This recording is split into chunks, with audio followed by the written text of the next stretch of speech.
তামিম এটা কি লঞ্চ। কি লঞ্চ এটা? সুন্দরবন 16। সুন্দরবন 16? জি ও, এটা কি তুই নিজে বানাইছো? জি। ও, এটা এখন করবি কি? এটা এই ঈদের পর চালু দিম, মেশিন আনমু লাগাম, তারপরে চলাম খালে। ও, তো প্যাসেঞ্জার লইতে পারবে কয়জন? 8 থেকে 3 জন। 8 থেকে 3 জন। তুই দেই বাসা দেই একটু দেখি কেমন চলে, পানি টানি কাটে কেমন, একটু বাসাই দেই। এই যে লঞ্চ গাছ থেকে ছেড়ে যায়। এই গাড়ি দিয়ে সারিয়ে যায়? কোন দিক যায়? যাবে ঢাকা, এই মুন্সিগঞ্জ ঘাট করছে বা যাবে ঢাকা। এই মুন্সিগঞ্জ? হ্যাঁ এই কি এই ঢাকার দিক রওনা দেছে হ্যাঁ। না বরিশালের দিক রওনা দেছে?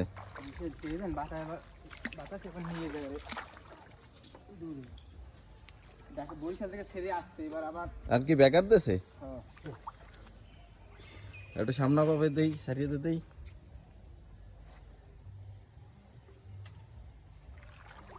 বাতাস এবার জম না, ওরে নিয়ে যায় এবার দূরে।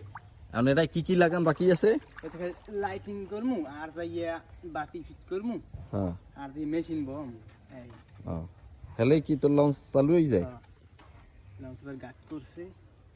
আমাকে তামিমের লঞ্চ সুন্দরবন কত? 16। সুন্দরবন 16। এই যে সুন্দরবন 16। এই লঞ্চটা আমি একটু জায়গা দিই হাতে, আমি নিস্তিজ দেখি একটু। এটা কয়তলা লঞ্চ? 4 তলা। তুই বস, তোর গায়ে কি শক্তি, তুই একটা 4 তলা লঞ্চ এই জায়গায় হেলাইছ হাতে, জি। তা তোর গায়ে শক্তি তো সেই রকমের। তামিম একটু সামনাটা ঘুরে দিই, সামনাটা। ভবিষ্যতে চাইলে আমি আরো কিছু বানাতে পারবো। আরো কিছু বানাতে পারবি? জি। বাহ। এই স্পিড বোট কন, ফেরি কন, অনেক কিছু পারবো। লঞ্চের ঘাট বানাইছো? হ্যাঁ, গাটও আছে একটা বাড়ি, সেটা আমি আনি না, সাথে করে দিন। ও ঠিক আছে।